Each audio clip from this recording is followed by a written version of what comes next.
প্রিয় দর্শক, স্বাগত জানাচ্ছি নিউজ প্লাস 24 এর আজকের আয়োজনে। আজকেও বরাবরের মতো থাকছে ভারত পাকিস্তান প্রসঙ্গ। ভারত এবং পাকিস্তানের মধ্যে উত্তেজনার ক্রমশ বাড়ছে। কাশ্মীরের জঙ্গি হামলাকে কেন্দ্র করে জাতিসংঘের নিরাপত্তা পরিষদে যে বৈঠক অনুষ্ঠিত হয়েছে, সিদ্ধান্ত ছাড়াই সে বৈঠক শেষ হয়েছে। তবে বৈঠকে সদস্য রাষ্ট্রগুলো দুদেশকে সংযত আচরণ করার আহ্বান জানিয়েছেন। এদিকে সীমান্তে উত্তেজনার মধ্যেই দুদেশেই অস্ত্রের যোগান বাড়ানোর প্রতিযোগিতা শুরু করেছে। ভারত পাকিস্তানের চলমান উত্তেজনা প্রশমনে জাতিসংঘের নিরাপত্তা পরিষদের বৈঠক কোনো সিদ্ধান্ত ছাড়াই শেষ হয়েছে।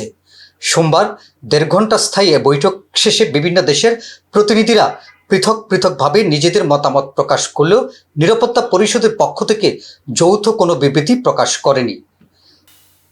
এদিকে বার্তা সংস্থা পিটিআই জানিয়েছে, পাকিস্তান বর্তমানে জাতিসংঘের নিরাপত্তা পরিষদের অস্থায়ী সদস্য হলেও ভারত এর সদস্য নয়।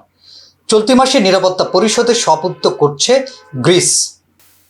বৈঠক শেষে জাতিসংঘে পাকিস্তানের স্থায়ী প্রতিনিধি আসিফ ইফতেখার আহমেদ জানান, ভারত এবং পাকিস্তানের মধ্যে উদ্ভূত পরিস্থিতি নিয়ে কাউন্সিলের সদস্যদের জানানোই ছিল ওই বৈঠকের মূল উদ্দেশ্য। সংঘর্ষ এড়াতে উদ্ভূত পরিস্থিতিতে কিভাবে সামাল দেওয়া যায় তা নিয়েও মতবিনিময় হয়েছে ওই বৈঠকে। নিরাপত্তা পরিষদে মে মাসে সভাপতিত্বের দায়িত্বে থাকা গ্রিসের স্থায়ী প্রতিনিধি জানান, বৈঠকে গঠনমূলক আলোচনা হয়েছে, যা আগামী দিনের সাহায্য করবে। নিরাপত্তা পরিষদের অন্যতম স্থায়ী সদস্য রাষ্ট্র রাশিয়াও বৈঠক শেষে জানিয়েছে, উত্তেজনা কমার বিষয়ে তারা আশাবাদী। তবে বৈঠকে আলোচ্য বিষয়ে বিস্তারিত মন্তব্য করেনি কোনো দেশ। প্রকাশ করা হয়নি যৌথ কোনো বিবৃতি। বৈঠকে জঙ্গি সংগঠন লস্কর-ই তৈয়বার বিষয়েও আলোচনা হয়েছে বলে বার্তা সংস্থা খবর দিয়েছে। এদিকে ইসলামাবাদে নিযুক্ত চীনের রাষ্ট্রদূত সেদেশের প্রেসিডেন্টের সাথে দেখা করে উদ্ভূত পরিস্থিতিতে পাকিস্তানকে সহযোগিতার আশ্বাস দিয়েছেন। পাকিস্তানের পররাষ্ট্র মন্ত্রণালয়ের উদ্ধৃতি দিয়ে বার্তা সংস্থা রয়টার্স জানিয়েছে, নিউ ইয়র্কের অনুষ্ঠিত জাতিসংঘের নিরাপত্তা পরিষদের বৈঠকে অঞ্চলটির পরিস্থিতি নিয়ে তুলে ধরেছে পাকিস্তান। তারা সংলাপ ও কূটনৈতিক প্রচেষ্টার মাধ্যমে উত্তেজনা কমানো এবং শান্তিপূর্ণভাবে সমস্যার সমাধানের আহ্বান জানিয়েছেন। অবশ্য ভারতীয় পররাষ্ট্র মন্ত্রণালয় এ বিষয়ে কোনো মন্তব্য করেনি।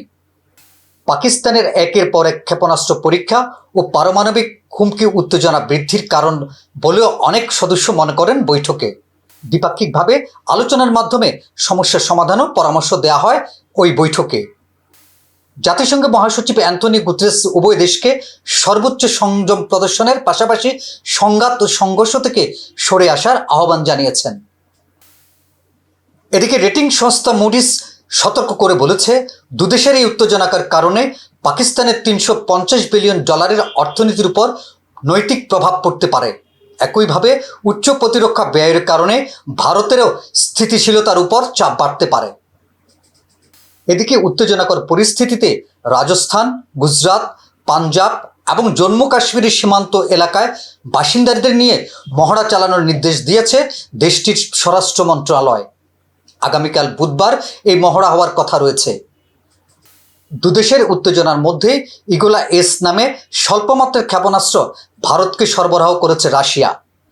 সহজে বহনকারী মাঝারি পাল্লার এই ক্ষেপণাস্ত্র দিয়ে মাঝ আকাশে ড্রোন সহ যুদ্ধবিমান ধ্বংস করা যাবে।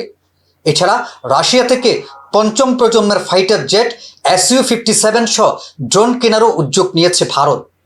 আকাশ প্রতিরক্ষা জোরদার করতে রাশিয়া থেকে কেনা হয়েছে S-400। বসে নেই পাকিস্তান। এর মধ্যেই তুরস্কের যুদ্ধজাহাজ TCG বায়ুকোডা পাকিস্তান পৌঁছেছে। পাকিস্তানকে আগস্টা 90B ক্লাস সাবমেরিনের আধুনিকরণ, ড্রোন সহ যুদ্ধাস্ত্র দিয়েছে তুরস্ক। এছাড়া প্রায়শ যৌথ মহড়ায় অংশ নিচ্ছে দুদেশের সেনারা। প্রিয় দর্শক, আজ এই পর্যন্তই।